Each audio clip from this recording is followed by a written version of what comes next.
మా అక్క చెల్లెలందరికీ పేరు పేరున హృదయపూర్వకంగా ఉద్యమాభివందనాలు తెలియజేస్తా ఉన్నాను. జై తెలంగాణ. ఇవాళ ఈ సభా వేదికను నిర్వహించడానికి మరి మన కోరుట్ల నియోజకవర్గం నుండి తెలంగాణ రక్షణ సేనలో చేరుతున్నటువంటి డాక్టర్ రగన్న గారికి హృదయపూర్వకంగా తెలంగాణ రక్షణ సేన కుటుంబానికి స్వాగతం తెలియజేస్తా ఉన్నాను. మరి వాళ్ళ కోరుట్లలో రగన్న చేరడంతో తెలంగాణ రక్షణ సేనకు 1000 ఏనుగుల బలం వచ్చిందని చెప్పి నేను చాలా బలంగా విశ్వసిస్తా ఉన్నాను. మరి అదేవిధంగా జగిత్యాల నియోజకవర్గంలో మరో తమ్ముడు సోదరుడు పవన్ గారు వారి నియోజకవర్గ ఇన్ఛార్జిగా ఉన్నారు. యువ మిత్రులు ఇద్దరు కూడా వారి సారథ్యంలో జగిత్యాల జిల్లాలో రక్షణ సేన పార్టీ ముందుకెళ్తుందని చెప్పి నేను బలంగా నమ్ముతా ఉన్నాను. ఇదివరకు జాగృతిలో అమర్దీప్ గౌడన్న గారు, సోదరి సుజాత గారు, రమేష్ యాదవ్ గారు అనేక మంది ఈ జగిత్యాల కోరుట్ల నియోజకవర్గంలో పనిచేసినటువంటి మిత్రులంతా ఉన్నారు. మరి వాళ్ళ డాక్టర్ రఘు గారితో కలిసి సుఖేందర్ గౌడన్న గారు చేరిండ్రు. వారు చాలా సీనియర్ నాయకులు. మరి భారతీయ జనతా పార్టీలో అనేక సంవత్సరాలు పనిచేసి ప్రజల మధ్యలో ఉన్నటువంటి నాయకులు వారు. వారి సతీమణి మీనా గౌడ్ గారికి కూడా హృదయపూర్వకంగా స్వాగతం తెలియజేస్తా ఉన్నాను. మరి కోరుట్ల రగన్న గారికి ఆత్మలాగా ఉండేటటువంటి తమ్ముడు అజార్ గారు కూడా ఇవాళ పార్టీలో చేరినారు. అజార్ గారికి కూడా హృదయపూర్వకంగా నేను స్వాగతం తెలియజేస్తా ఉన్నాను. అదేవిధంగా మాతో పాటు బీఆర్ఎస్ పార్టీలో అనేక సంవత్సరాలు పనిచేసి నేను ఎట్లా మోసానికి గురైననో అట్లానే మోసపోయినటువంటి మరో తమ్ముడు సంజీవ్ గారు, మా తమ్ముడు నాని గారు అందరూ ఉన్నారు. వీరందరూ కూడా ఇవాళ రక్షణ సేనలో చేరి మరి తెలంగాణ సమాజం కోసం పనిచేయాలని ముందుకొచ్చినందుకు హృదయపూర్వకంగా మీ అందరికీ స్వాగతం సుస్వాగతం తెలియజేస్తా ఉన్నాను. అదేవిధంగా ఇప్పుడు వేదిక మీద ఉన్నటువంటి గౌరవనీయులు మాజీ మంత్రివర్యులు బోడ జనార్దన్ గారికి, అనేక మంది తెలంగాణ రక్షణ సేన రాష్ట్ర స్థాయి నాయకులు తమ్ముడు శివారెడ్డి గారు, ఆర్మూర్ నియోజకవర్గ ఇన్ఛార్జ్ నవీన్ రెడ్డి గారు, ఇట్లా అనేక మంది కూడా ఉన్నారు. వారందరికి కూడా స్వాగతం. అందరికన్నా ఎక్కువ కోరుట్లలో మన మెట్పల్లి నుండి మొదలు పెడితే కోరుట్ల దాకా బండ్ల మీద స్వాగతం తెలియజేస్తూ ర్యాలీగా నాతో కదిలొచ్చిన నిప్పురవ్వల్ లాంటి మా యువ మిత్రులందరికీ కూడా హృదయపూర్వకంగా జై తెలంగాణ. మరి చాలా సేపటి నుంచి 1 గంట నుండి ఎంతో ఓపికగా రక్షణ సేన నుండి రావాలే, అక్క మాట్లాడుతుంది, మా కోసం ఏం చెప్తుందో అని ఎదురు చూస్తున్న మా ఆడబిడ్డలందరికీ కూడా మళ్ళొకసారి మీ ఓపికకు దండాలు తెలియజేస్తా ఉన్నాం. ఇవాళ రాష్ట్రంలో మనం ఒకసారి ఆలోచించుకోవాలి. రాష్ట్రంలో పార్టీలు ఉన్నాయి. బీఆర్ఎస్ పార్టీ ఉంది, బీజేపీ పార్టీ ఉంది, కాంగ్రెస్ పార్టీ ఉంది. మరి పార్టీలన్నీ ఉండగా ఇంకొక కొత్త పార్టీ ఏం అవసరం ఒక్కసారి మనం ఆలోచన చేసుకోవాలి. ఉన్న పార్టీలన్నీ చక్కగుండి ఉన్న పార్టీలన్నీ మనకు కావాల్సిన పనులు చేసి పెడితే ఇంకొక పార్టీ అవసరం ఏముందో ఒకసారి ఆలోచన చేసుకోవాలి.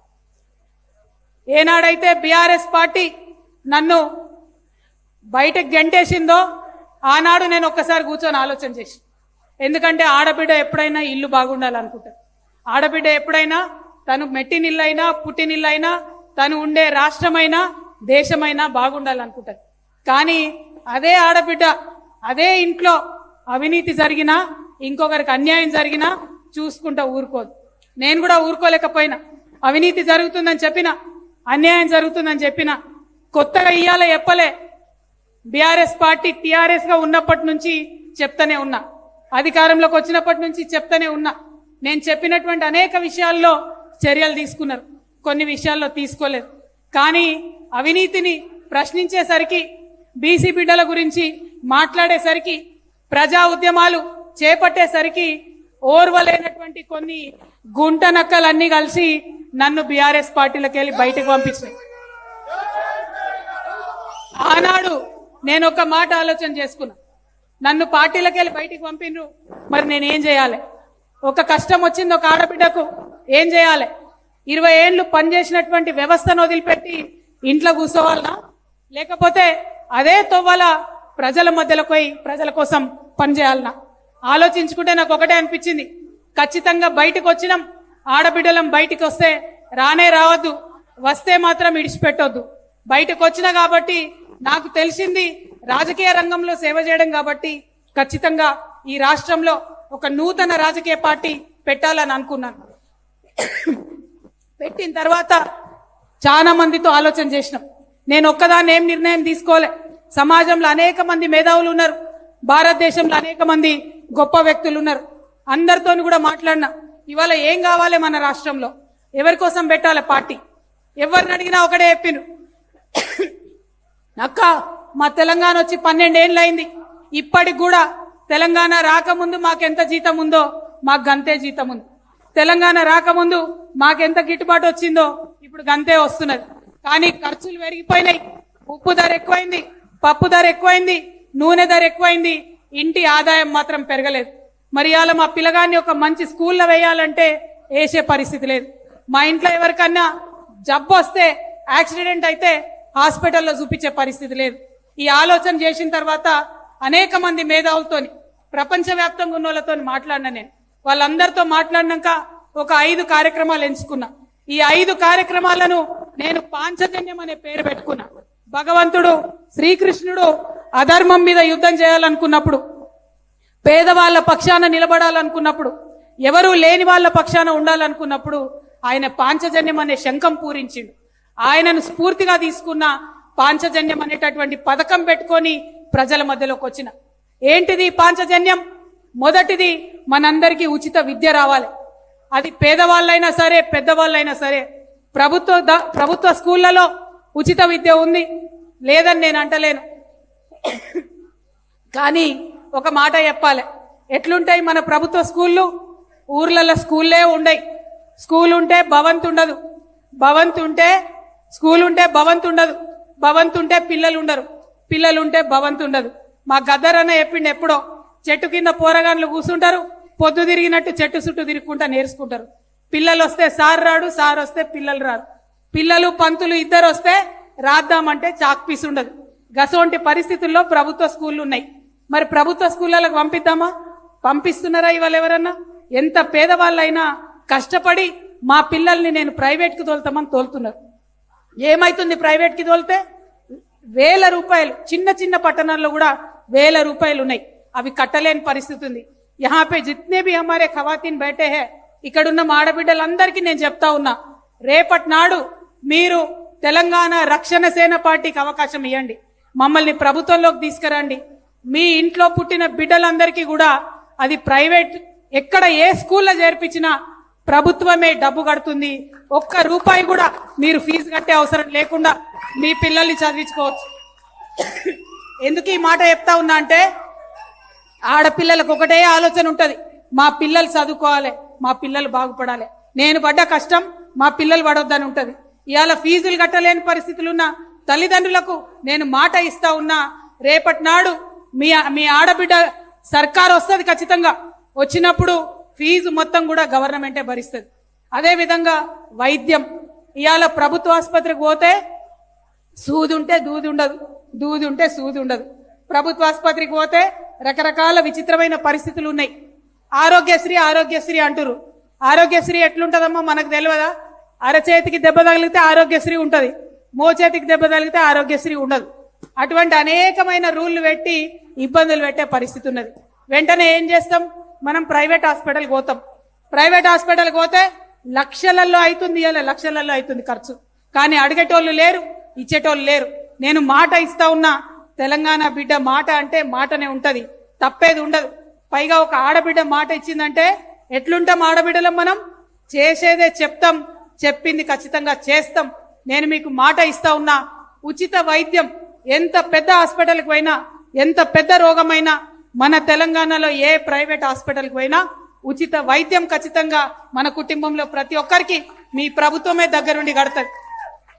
నేను ఈ 2 మాటలు చెప్పగానే అన్ని పార్టీలలో మొగోళ్ళే ఉన్నారు కదా, అన్ని పార్టీలలో అన్నలే ఉన్నారు, తండ్రులే ఉన్నారు. వాళ్ళందరూ నా మీద పడిపోయారు. యాడికెళ్ళి ఇస్తావు, పైసలు ఏడున్నాయి అంటారు. నేను ఒకటే మాట చెప్తా ఉన్నా, మీరు తిండి బంద్ చేయండి, మీరు అవినీతి సొమ్ము తినడం బంద్ చేయండి, పేదవాళ్లకు విద్య వస్తుంది, పేదవాళ్లకు వైద్యం కూడా వస్తుంది. నేను లెక్కలేసి చూపిస్తా, నేను లెక్కలేసి చూపిస్తా, ఉట్టిగా మాట్లాడేదాన్ని కాదు. నేను చదువుకున్న దాన్ని దేవుడి దయ వల్ల. ఒకప్పుడు మా అమ్మ కలగన్నది పట్టుబట్టి నన్ను ఇంగ్లీష్ మీడియం స్కూల్ వేస్తే ఆమె దయతో అమెరికా దాకా పోయి చదువుకొని వచ్చిన. ఆ తెలివితేటలతోనే చెప్తున్నా, ఈ రాష్ట్రంలో ఉన్న బడ్జెట్ ఇప్పుడున్న బడ్జెట్ తోనే ఉచిత విద్య ఇవ్వచ్చు, ఉచిత వైద్యం ఇవ్వచ్చు. మీరు టిఆర్ఎస్ పార్టీని గెలిపించండి, ఈ రెండు నేను ఇచ్చి చూపిస్తా. ఇక మూడవది, మస్తు ప్రభుత్వాలు వస్తున్నాయి పోతున్నాయి, అందరు కూడా యూత్ గురించి మాట్లాడతారు, కానీ ఎవ్వరు కూడా యూత్కి ఒక్క రూపాయి కూడా ఇవ్వలేదు. Not even a single rupee ఎవరు కూడా యూత్ని నమ్మి ఇవ్వలేదు. మగ పిల్లలకి ఇవ్వలేదు, ఆడపిల్లలకి ఇవ్వలేదు. అందరు చదువుకుంటున్నారు, ఉద్యోగాలు రానటువంటి పరిస్థితి ఉంది.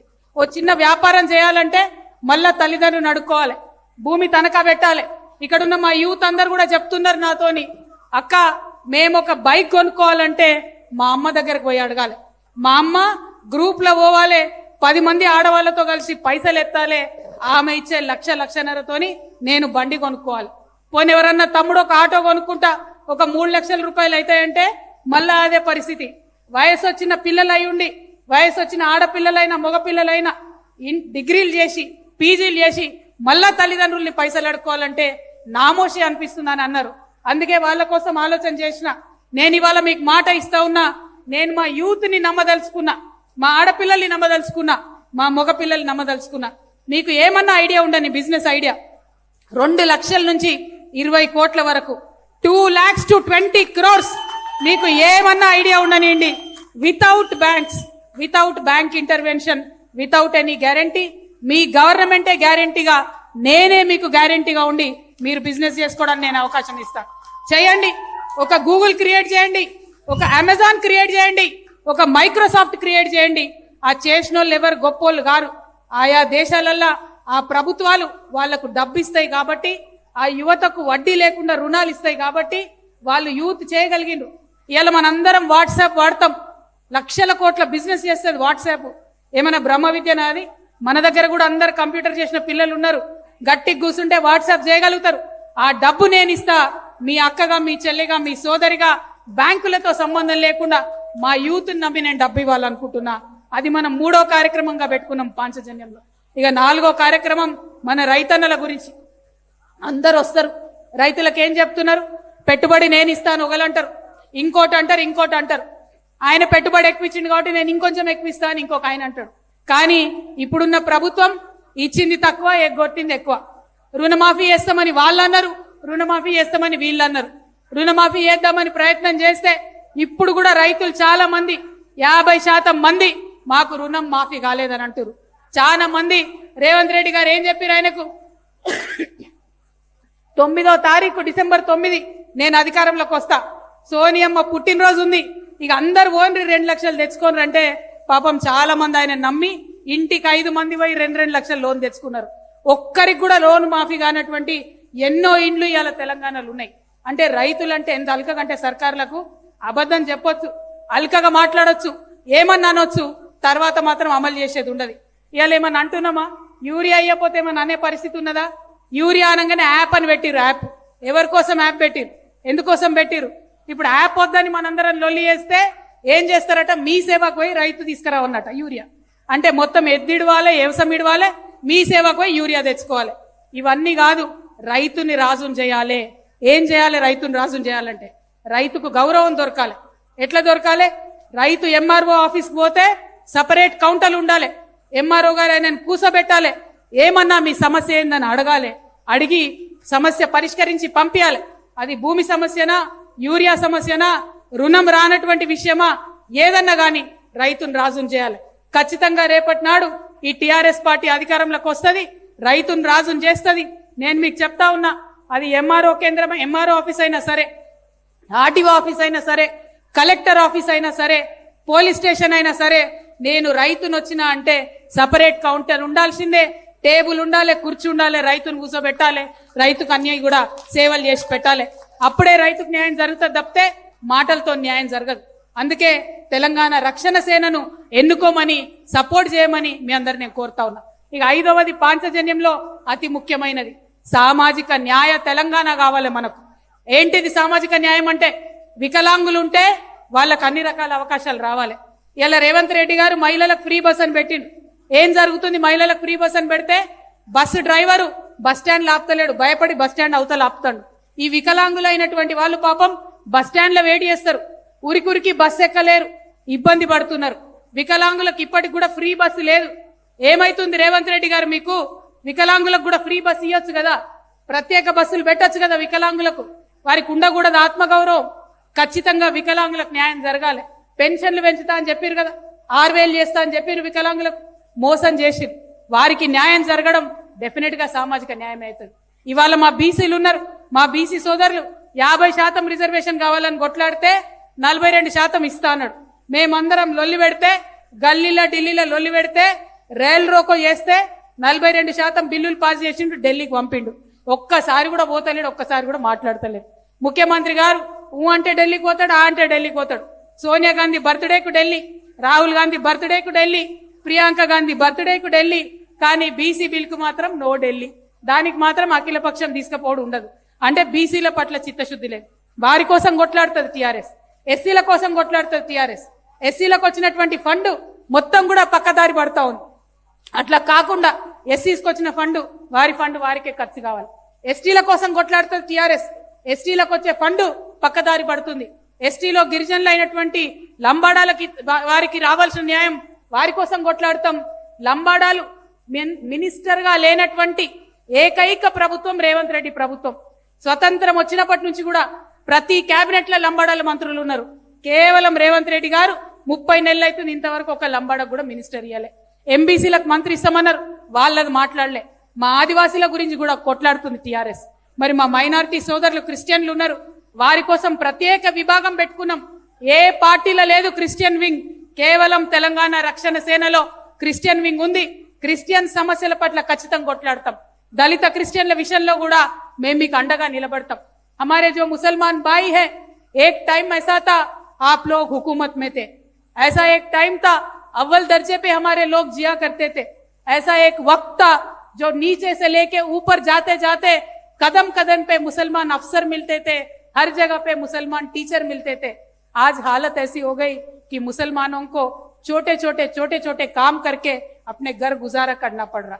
रेशन में जो चावल मिलता उसके ऊपर डिपेंड होना पड़ रहा. बहुत बदतर हालत हो गई है. घर में जितने भी लोग हैं, सारे लोग जब तक काम नहीं करते तब तक घर नहीं चलता. ऐसा हालत मुसलमानों का हो गया है. कौन जिम्मेदार है इसके लिए? कौन काम करेगा इसके लिए? कोई पार्टी आती है रिजर्वेशन के नाम से हम लोगों को बहका के वोट लेते हैं. आज सरकारी नौकरियां ही खत्म होने को आ रहे, आप रिजर्वेशन के बात करके हमको बहला के वोट लेके चले गए. मैं आपके बहन होने के नाते मैं एक बात आपसे कहना चाहती हूँ.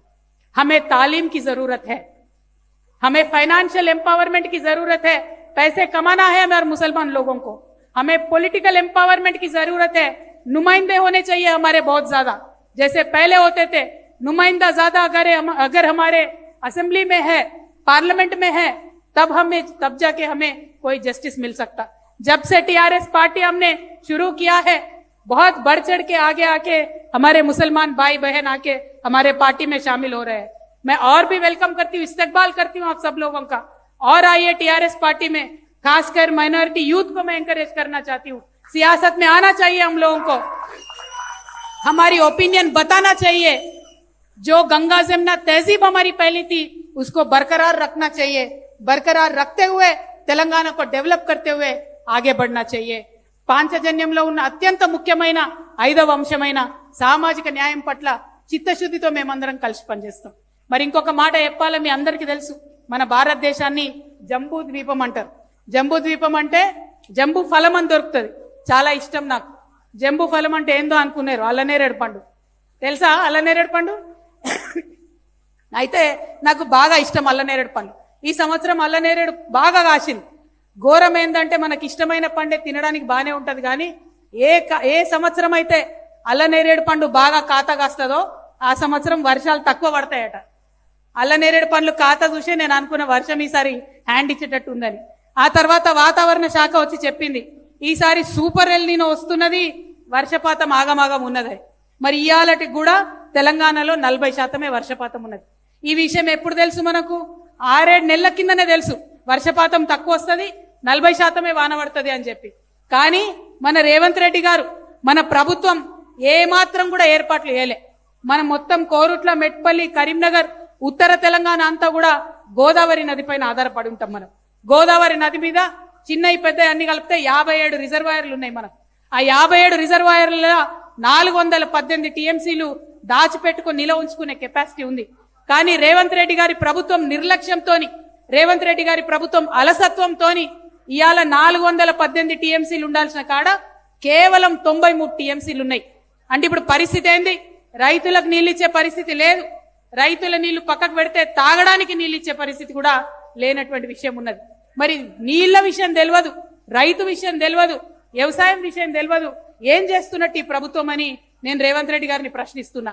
మన కోరుట్లలో ముఖ్యంగా వరద కాలువ, మన జగిత్యాల జిల్లాలో వరద కాలువలో నీళ్లు లేకపోవడంతో ఇవాళ ధర్మపురిలో, పెగడపల్లిలో 1500-1600 ఎకరాలు మొత్తం పడవబడి ఉండే పరిస్థితి వచ్చింది. మన గూడెం లిఫ్ట్ ఉంటది, చిన్న చిన్న రిపేర్లు చేయలేక కాంగ్రెస్ ప్రభుత్వం వచ్చి 30 నెలలైంది. ఈ కోరుట్ల మండలంలో 1000 ఎకరాలు ఎండిపోతుంది, మెట్పల్లి మండలంలో 1500 ఎండిపోతా ఉన్నది. మరి ఇట్లా చూసుకుంటా పోతే, చెప్పుకుంటా పోతే కాళేశ్వరంలో ప్యాకేజ్ 22 లేక 7500 ఎకరాలు ఇబ్రహీంపట్నంలో సాగులోకి రానటువంటి పరిస్థితి ఉంది. అంటే ఎట్లా చూసినా మన పొలాలకు రావాల్సిన గోదావరి నీళ్లు ఇచ్చేటటువంటి పరిస్థితి కాంగ్రెస్ ప్రభుత్వానికి లేదు. కానీ అబద్ధాల మీదకెళ్ళి నిన్నగాక మొన్న కూడా ఒక రైతన్న ఆత్మహత్య చేసుకున్నాడు. ముఖ్యమంత్రి గారి గురించి మాట్లాడుకుంటేనే ఆయన ఆత్మహత్య చేసుకున్నాడు. ఒక రిటైర్డ్ ఇంజనీర్ని ముఖ్యమంత్రి గారు మాటలంటే పాపం వల్ల ఏడ్చిండు పెద్ద మనిషి. ఎందుకోసం? ముఖ్యమంత్రి గారు రాజకీయం చేస్తున్నారు. అటు బీఆర్ఎస్ వాళ్ళు రాజకీయం, ఇటు ముఖ్యమంత్రి గారు రాజకీయం. ఏమని అంటే కాళేశ్వరం కూలిపోయింది కాబట్టి నీళ్లు ఇయ్యడట. చెప్పినాం మేమందరం 3 ఏళ్లకెళ్ళి చెప్తున్నాం. మేడిగడ్డ బ్యారేజ్ ఏదైతే పర్రెలు వాసిందో ఆ బ్యారేజ్ తో సంబంధం లేకుండా రైతులందరికీ నీళ్లు ఇవ్వచ్చు. కన్నెపల్లిని వాడుకొని కన్నెపల్లి పంప్ హౌస్ నుండి, అన్నారం సుందీల నుండి తీసుకొచ్చి ఎల్లంపల్లిలో నీళ్లు వస్తే ఇవాళ మన ఎస్ఆర్ఎస్పి నిండుతుంది, మన వరద కాలువ నిండుతుంది, మన మల్లన్న సాగర్ నిండుతుంది. వీటన్నిటితో నీళ్లు ఇవ్వచ్చు. కానీ ఆ మాట మాట్లాడతలేడు ముఖ్యమంత్రి. మాట్లాడకుండా ఏమంటుడు? ఈ 3 బ్యారేజీలు నింపుతేనట భద్రాచలం రాముడు కొట్టుకపోతాడట. మరి ఎవరు చెప్పిర్రో, ఆయనకి ఏం చెప్పిర్రో? కొట్టుకపోతాడని అబద్ధమాడు ఊకుంటే అయిపో. రాముడి మీద ఒట్టన్నాడు, ఈయన ఒట్టన్నాడంటే ఆ పని ఫట్టన్నట్టే. 1 కాదు 2 కాదు, మనం బోల్డ్ అని చూసినాం. అయితే ఏమైందంటే రాముడి గురించి రేవంత్ రెడ్డి గారు చెప్పగానే నాకు ఒక విషయం గుర్తొచ్చింది. మొన్న ఈ మధ్యనే భద్రాచలంలో రాముల వారి కళ్యాణం అయింది. దానికి రేవంత్ రెడ్డి గారు సతీ సమేతంగా అయినరు, ముఖ్యమంత్రి గారు కాబట్టి. పోయి పట్టు వస్త్రాలు సమర్పించిండు. సమర్పించుకొని దండం పెట్టుకున్నాడట. రాముడా రాముడా నాకు కొంచెం లోన్ ఇప్పి, నేను ఎక్కడికి పోయినా బ్యాంకులో లోన్ ఇస్తలేరని దేవునికి దండం పెట్టుకున్నాడట. అప్పటి వరకు పాపం కళ్యాణం అవుతుంది. రాముల వారు సీతమ్మని చూస్తున్నాడట మురిపంగానే. ముఖ్యమంత్రి దండం పెట్టుకోగానే ఆగమాగమై చూసి లక్ష్మణ స్వామిని పిలిచిండట. తమ్ముడా లక్ష్మణ ఇట్రా అని. లక్ష్మణ స్వామి వచ్చినట్టు ఏందన్నా అంటే, మనము కళ్యాణం సంగతి కొంచెం ఆగుదాము, ఈ ముఖ్యమంత్రి ఏమో పైసలు ఇవ్వమని అడుగుతాడు, అప్పులు ఇచ్చుడు తర్వాత విషయం, కానీ జర మన చెప్పులైతే జల్ది దాచిపెట్టి అన్నాడట. అనగానే లక్ష్మణ స్వామి చెప్పులు దాచిపెట్టి ముఖ్యమంత్రి గాలి మోటార్ పోయేదాకా చెప్పులు దాచిపెట్టుకునే పరిస్థితి. అది మన ముఖ్యమంత్రి గారి పరిస్థితి. ఎందుకంటే ఏది అడిగినా ఎదురుదాడి చేయడం, ఏది అడిగినా కూడా ఎగబెట్టడం తప్పితే ఒక్కటి కూడా మంచి పని ప్రభుత్వంలో జరుగుతలేదు. కాబట్టి ఆ ప్రభుత్వంలో మంచి పనులు జరగాలంటే ప్రశ్నించేటటువంటి ఒక పార్టీ ఉండాలి. మన టిఆర్ఎస్ పార్టీ జెండా ఇది తంగేడు పువ్వు జెండా, ఇది గుమ్మడి పువ్వు రంగు జెండా, ఇది బతుకమ్మ మీద పెట్టే గౌరమ్మ రంగు జెండా. మరి ఈ జెండాను ఆదరించాలని చెప్పి నేను మిమ్మల్ని అందరినీ కూడా మనస్ఫూర్తిగా వేడుకుంటా ఉన్నాను. ఇవాళ డాక్టర్ రగన్న కోరుట్లలో వచ్చి చేరడంతో డెఫినెట్ గా మంచి బలం వచ్చింది. ఆ బలాన్ని ఇంకా మంచిగా ప్రజల కోసం కొట్లాడడానికి, ప్రజల పక్షాన నిలబడడానికి మేము వాడుకుంటాం. మేము ఇవాళ ప్రధాన ప్రతిపక్షంగా పనిచేస్తున్నాం. రేపటి నాడు మీ అందరి దయ ఉంటే ఖచ్చితంగా అధికారంలోకి వస్తాం. వచ్చి ఇప్పుడు దాకా చెప్పిన పనులన్నీ కూడా చేసి పెడతాం. మరి రగన్న అన్ని పార్టీలు నమ్ముకొని మోసపోయింది అన్నారు. అన్న అన్ని పార్టీల అన్నలు ఉన్నారు కదన్న, మోసం చేస్తారు. ఇది అక్క పార్టీ, మోసం ఉండదు. ఖచ్చితంగా ఖచ్చితంగా ఖచ్చితంగా రగన్నను అసెంబ్లీకి పంపేది ఖాయం. రగన్న నిలబడ్డప్పుడు కోరుట్ల మెట్పల్లి ప్రజలందరూ కూడా మరి రగన్నకు సహకరించాలి, వారికి ఓటేయాలి, వారిని గెలిపించాలని చెప్పి మనస్ఫూర్తిగా మిమ్మల్ని అందరినీ కోరుతున్నా. నిజంగా ఈ కోరుట్ల నిజామాబాద్ పార్లమెంట్ ప్రజలందరికీ కూడా మళ్ళొకసారి నేను చేతులు జోడించి నమస్కరిస్తా ఉన్నా. ఎందుకంటే మీరందరూ ఓటేయడం వల్లనే నేను పార్లమెంటుకు పోయి ఇవాళ దేశంలో అంతా కూడా గుర్తుపట్టే పరిస్థితి ఉన్నది. మీ దయతోని నేను ఇవాళ 10 మంది నన్ను గుర్తుపట్టేటటువంటి స్థాయికి ఎదిగిన. మరీ ముఖ్యంగా కోరుట్ల మెట్పల్లిలో ఉన్న ఎవరైతే ముసల్మాన్ సోదరులు ఉన్నారో అబ్ సబ్కో మే తహసీల్ సే और एक बार शुक्रिया अदा करना चाहती हूँ, क्योंकि हर टाइम आप हमारे साथ रहे, हर टाइम आप हमारे बहन, आप मुझे अपने बहन मान के एक फैमिली मेंबर का आपने दर्जा दिया। पूरे पार्लियामेंट के हलके में मुसलमान भाइयों ने वो रेस्पेक्ट मुझे दिया। तो इसी रिलेशनशिप से, इसी रिश्ते से मैं आपसे मांगती हूँ कि आप टीआरएस पार्टी का तायद करिए, रगन्ना को सपोर्ट कीजिए, पवन को सपोर्ट कीजिए, टीआरएस पार्टी को आगे बढ़ाइए। हम आपके लिए काम करेंगे। Thank you. जय तेलंगाना।